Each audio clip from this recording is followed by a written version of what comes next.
Hi everyone, welcome back to school. I'm Mrs. Strain and I am your IB coordinator and associate principal.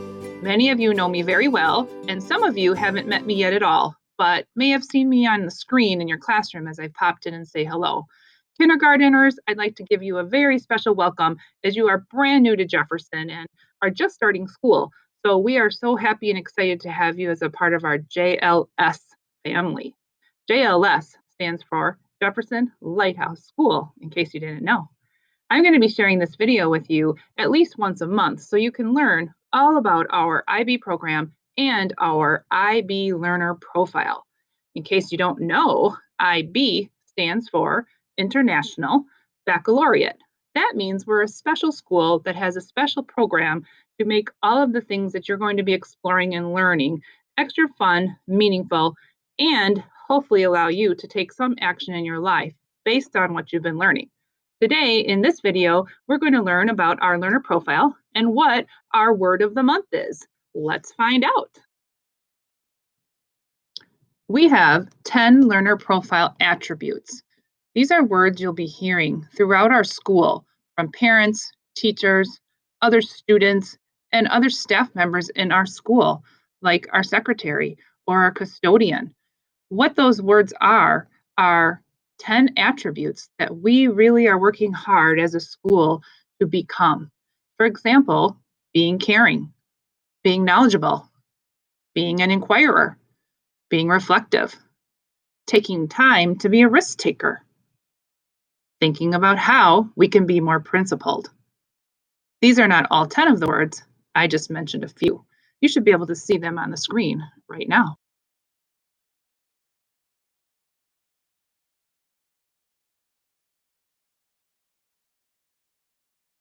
For you. I like to read this very short, adorable book with you and see if you can guess which is our learner profile word of the month. This book is titled Telephone by Mac Barnett, illustrated by Jen Parasi.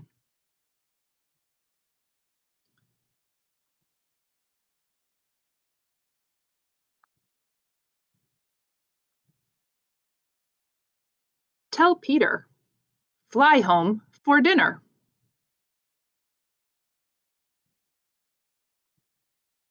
Tell Peter, hit pop flies and homers.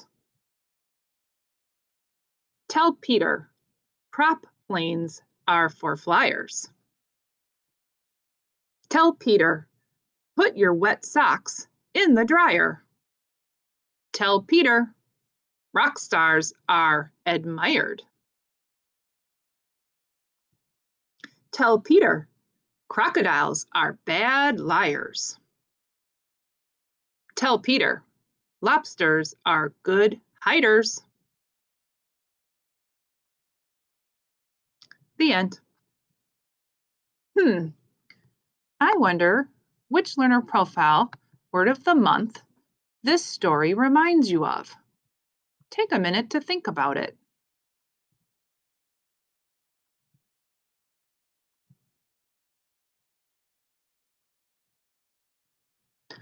I wonder what our learner profile word of the month is for September.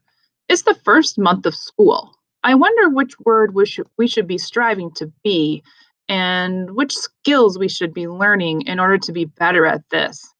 What is our learner profile word for this month, September? Boys and girls, to be a good communicator, we need communication skills. Communication doesn't magically just happen. We really have to work at it. One skill in being a good communicator is being able to listen. We need to take time to listen carefully and speak clearly to others. That means looking at the person when you're talking to them and really focusing on them. Sometimes we're often looking at our computers or phones and we're not taking time to really listen. Viewing or looking at and reading many different types of sources, like books, magazines, videos, etc., also is a communication skill. Writing is part of being a good communicator. We need to learn to write so we can record information and share things that we see or are observing. Presenting in front of an audience is a huge communication skill. Standing in front of someone and speaking creatively about things you've learned is something you'll do all school year and throughout your education. I'm actually using my communication skills right now as I speak with you on a camera, and actually, no one's looking at me at this time. Another skill is called nonverbal communication. We also communicate a lot with just our bodies. How we move our head, how we're sitting, how we move our hands is all part of nonverbal communication. We need practice with this every day, no matter how old we are. How do you practice being a good communicator?